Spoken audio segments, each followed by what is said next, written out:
Hi everyone, welcome to Homerino Collectibles, where today we're going to be taking a look at something really cool. This is the Marvel Legends Avengers Age of Ultron Amazon exclusive 4-pack. As you can see, this set includes Thor, Black Widow, Bruce Banner and Hawkeye from the movie. So as Black Widow, there's not much change to the previous one, and same with Hawkeye and whatnot, and you got the Bruce Banner using very simple, recent molds. I just thought I'm just going to basically review this as a set instead of like some other people have done and review individual figures, and I'm just going to basically do a quick overview of each figure, looking at the accessories and articulation in detail, showing maybe a couple of size comparisons as a whole as the set, and then I will literally review the set at the end of the video. And then here are the kind of product shots over on the back of the packaging, and normally the product shots, they normally look a hell of a lot better than the figure that you actually get, but actually, apart from like the vibrancy of like the glowiness of Black Widow's kneecaps there, I actually feel that the figures actually look a lot better than these photos on the back. What's really cool about this set is the fact that now we actually have a complete movie lineup from Avengers Age of Ultron. So let's go ahead and get these things open and take a closer look. And here's all the figures out of the packaging, and they are absolutely phenomenal all in their own rights. Most people are going to want this set for the Thor, Black Widow and Hawkeye, however. So let's go ahead and just start out with the Bruce Banner right here. Obviously, we're using the more recent, Coulson and Chameleon and whatnot jacket right there. We do have a newly sculpted torso, I do believe. I actually don't have those two other figures. When I go to a Comic-Con in November, I probably won't actually look for that Shield 3-pack, which also includes the Maria Hill, which obviously that section is taken from for the Black Widow there. But anyway, this figure, really nice figure in its own right. Obviously, a Mark Ruffalo interpretation is spot on right there, as you can see with that head sculpt. It may not be something that a ton of kids are going to want to play with, but as collectors, for your displays and everything, especially for, like a kind of movie display, it'd be really cool to have this guy stood there with Hulk behind him and whatnot. That'd be really nice. I do think that a little bit of variation in the hair would have been nice. We do actually get that with these two figures right here. So I just think that a little bit of grey in with this black would have really made it absolutely spot on. I like the purple there. They have actually painted the belt buckle and including the actual straps to the trousers there, which is really nice. Those the loops.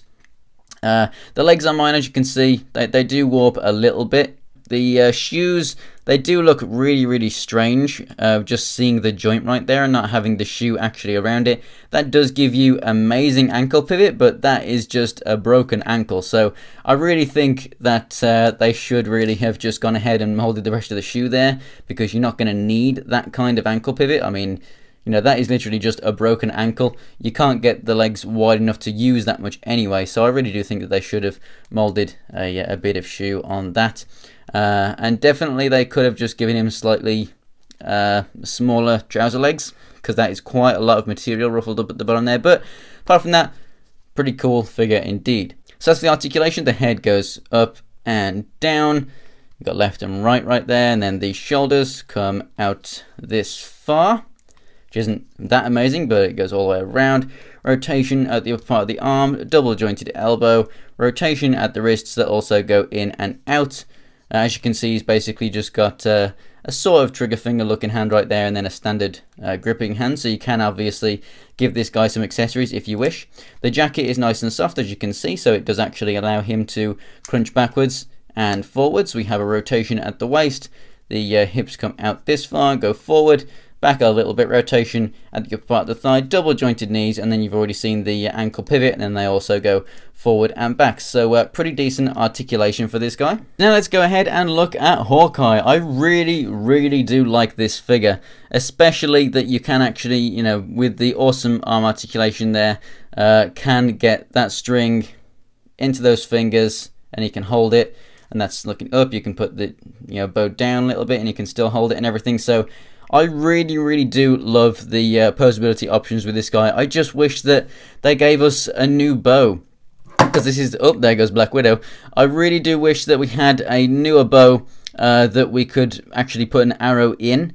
I don't mind keep on getting this quiver, and the quiver is nicely done this time because we do actually have a little bit of paint on there.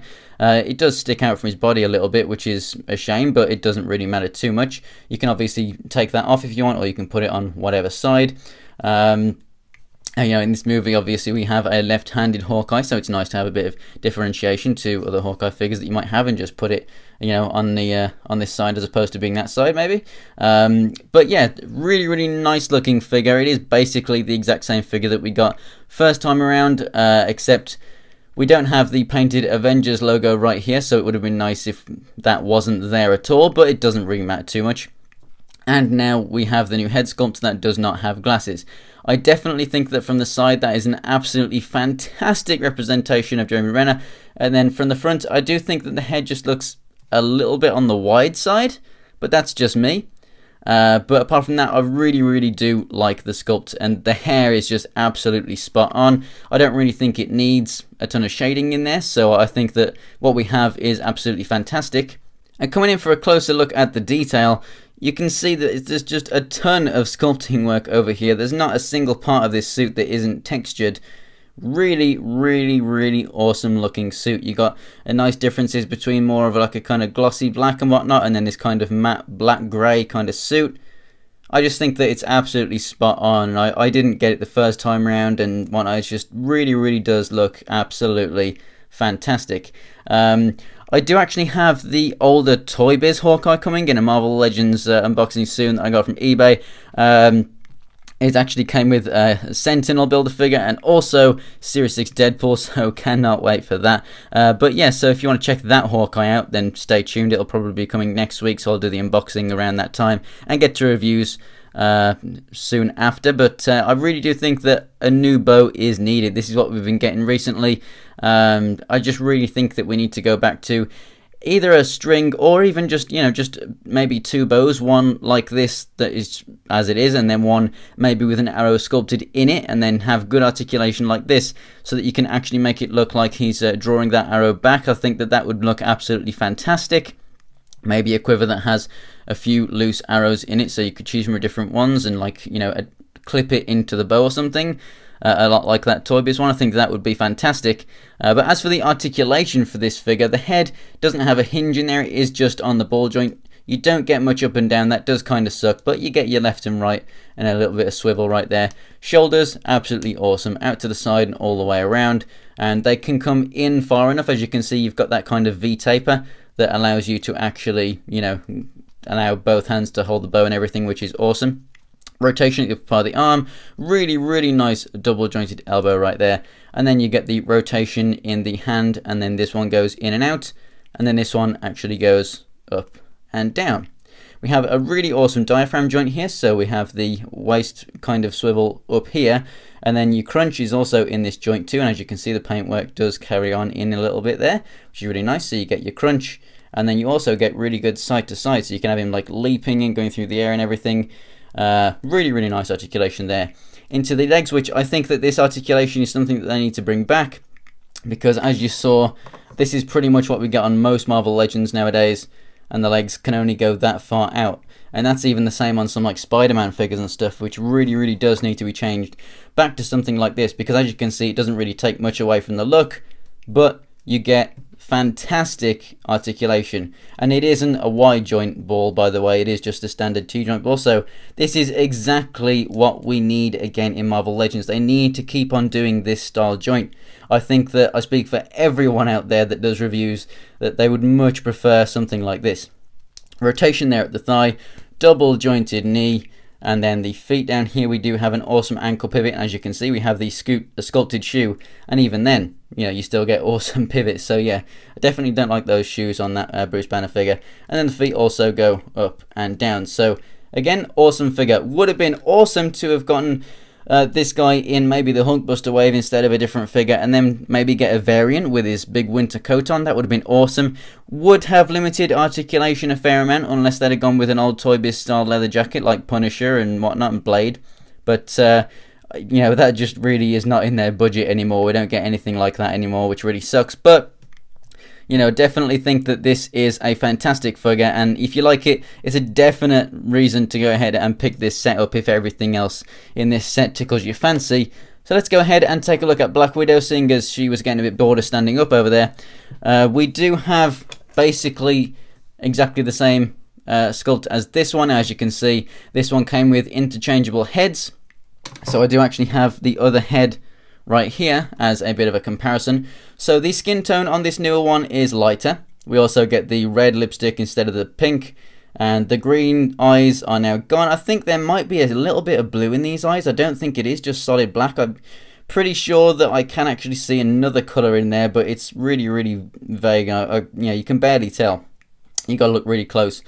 Also, the hair, we got more vibrant red and then also a darker wash on this one. So it balances out as looking quite similar, but this has more of a kind of comic book feel to me, actually, I think. So that's really cool if you want to use this as more of like a comic book thing. And obviously, they're exactly the same mold and everything. So if you do want to, you can go ahead and put that head on there, or maybe this one on that one if you prefer like the kind of makeup choice of this. I definitely think that this head sculpt does look a lot better in terms of accuracy with, you know, the makeup to this film. So I do like the fact that we are getting, you know, good differences there with the, like, the lighter skin tone and stuff. I definitely did see, you know, watching it, she did look like she had, like, you know, lighter skin tone and whatnot than previous films. So it's nice that we get that reflected in the toys. But obviously we are getting less with this figure than what we did get with that original one. So whether or not you like, you know, this one as more of a Scarlett Johansson looking figure or this one, I think that they do reflect different films that she's in very well. So I do think that they both look a lot like her. Obviously it is the same sculpt. It's just a difference in paint. But you know, this one obviously we got the Winter Soldier head right there. And then we also got a pair of interchangeable hands, so we had the same hands as we get here. They are actually the same, we just don't get the painted skin tone on the end there. So these are, you know, full hand gloves, whereas these ones were the fingerless ones. And then obviously you can see the main difference there in the body is just the fact that we have the Maria Hill midsection there, so that we get the belt a bit lower. And that Black Widow belt is literally just painted over that other buckle, which really does actually look very good. And then we just don't get the Shield logo painted on the arms, which I think looks fine. But yeah, for the most part, they are exactly the same. Then also, obviously, we get this nice blue lining. Very cool. And then also you get the red on the inside right there. So obviously no interchangeable hands and no interchangeable head. That does kind of suck because... well, not so much for the head, but the hands definitely. We have the trigger finger hands right here, which is very good. You can go ahead and give her some weapons, which is really nice. She comes with the batons that she uses towards the end of the film, which, as you can see, mine are kind of warped here. They are very soft and pliable, though, so I really do think they should have made them out of something a little bit, you know, stronger. They just kind of rest in her hands. They don't really, you know, sit in very well. They hold in this one a little bit easier, but as you can see, they fit in just fine. But, you know, if it were knocked on a display or whatever, they can just kind of like wiggle out. So you got to kind of keep a tabs of them every now and then. I'll probably just have it displayed like this, looking as if she's about to draw a weapon or something. I think that they are very good accessories. They are weapons that she uses in the film. It's very important that they came with her, considering that, you know, she's all powered up like this. But I definitely think that she should have just come with some interchangeable hands as well, just like the other figure did. Because we got them with the other figure, so why don't we get them with this one? Just taking a closer look at the articulation for Black Widow here, the head is left and right, up and down. It may just be on the ball joint, but you do actually get some pretty decent articulation with this figure because she does have the shorter hair. Arms come out to the side and all the way around. We have the rotation at the elbow and then the single jointed elbow right there. Rotation at the wrists and it goes in and out. Like I said, again, they are interchangeable with the older figure's hands if you want to do that. The older figure actually has a little bit more articulation in the abs. The crunch, there wasn't much of it there. That was one of the major downsides with this figure, but there is a little bit of something there, whereas with this one, it's pretty much doesn't really move forward all that much at all. You still get your left and right and your side to side a little bit, but it is just a little bit more limited than the Winter Soldier Black Widow, which does suck. As for the legs, they come out this far to the side. As you can see, the belt moves up because they're connected to these guns, whereas on this figure, they were not actually connected at all. So this does look a little bit more accurate, and considering that you can't get amazing movement with it, it doesn't really matter that the belt, you know, does move a little bit anyway. And then we have the forward and back with the legs, rotation at the upper part of the thigh, which is a little bit, you know, harder to do because of it being connected, but if you just move it within what an actual human could do, then it's not going to be hindered at all. Double jointed knees down here, and then we also have the left and right at the boot. We also have the ankle pivot and up and down. If it could actually move, there we go. Kind of looks broken a little bit there, but yeah, I mean, that was the other major downside of this figure as well, the fact that the heels come to a point, so she does fall over backwards a lot like you just saw. And then last but not least, Thor, the figure that probably most people are looking forward to when looking to purchase this set. So here he is next to the Marvel Now Thor real quick. So as you can see, a little bit smaller, so it might be a little bit of a better scale for people that don't really like how big that Thor is, but really obviously this is going to be used as a movie one as part of your display. But it could be used as anything. It does look awesome. I really do love Mjolnir here in the way that the strap falls down like that, so that, you know, it looks like gravity's pulling it down, and if you put his arm up, you can obviously put it that way around. It's just a minor detail, but I really do like that. And the hammer is painted absolutely beautifully. I really do love the silver paintwork within the handle right there. And the mold work is just absolutely awesome. The paint is nice and striking. I really do love it. As for paint, I really do love the kind of silvery aluminium kind of gold that we have here. It just looks absolutely fantastic. I really do like that on the suit. It's just literally a perfect colour right there. They couldn't have got that any more accurate in my opinion. You have the nice silver button things there looking really cool. The red is a really nice match to the cape, and the cape itself is really nicely textured. It's nice to have a Thor that doesn't have that other generic cape that we keep on getting. But yeah, lots and lots of texture in there. I love the molded detail on it. I love how the hair flows down over the cape there. It just seems to fit absolutely beautifully. And as for the kind of character likeness there, I definitely think that it does look like Chris Hemsworth. I think it could be better. I don't think it's anywhere near as good as the other three in this set, but it is still really good. So yeah, no one in this set looks completely derpy with their eyes all in different directions and whatnot, and the sculpts are very good. So I definitely do recommend this set accuracy wise.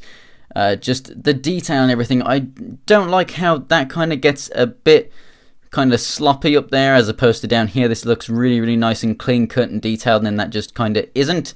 But that's the only thing I don't really like about this mold, really. As for the rest of it, the paintwork and the molded in detail, it just keeps on going and going.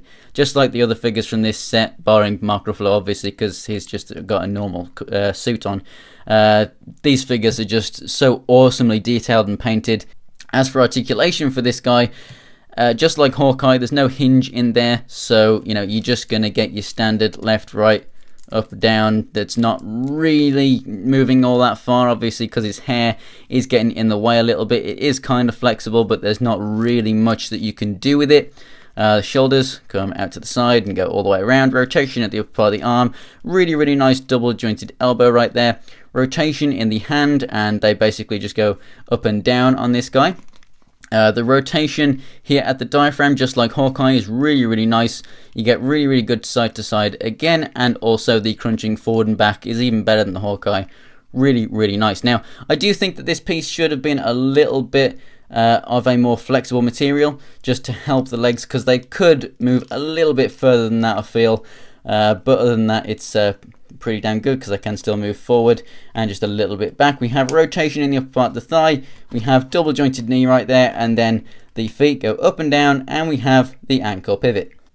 As for a quick size comparison, then, these figures stand about 6¼ inches tall, aside from Thor, obviously, who stands about 7¼ inches tall. So very nice there. I definitely recommend this set to anyone who has anyone else from Age of Ultron, or even any other movie figures, to be honest, because here we have 4 of the main characters, and they will pretty much fit in with, you know, most of the other films, barring obviously Black Widow, really, who has the blue lining on her suit. I definitely think that this is one of the best multi-packs that Marvel Legends have ever released, to be honest. I really do love these figures. The detail is just phenomenal. So thanks for watching, guys. If you enjoyed the video, go ahead and give it a like. Remember, I do have a real big eBay Marvel Legends unboxing coming up. It's probably my biggest ever. It's definitely the most expensive ever. Like I said, we've got Deadpool and Sentinel as part of that, so that's really awesome. So stick around for that. If you want to check out more pictures from anything else from my collection to see maybe what I've got coming up for future reviews, go ahead and follow me on Instagram. It's Homerino123. The link is in the description below, where you'll also find a link to my Twitter and Twitch. If you want to check out more Marvel Legends videos, go ahead and subscribe. Thanks for watching, guys, and I'll see you next time.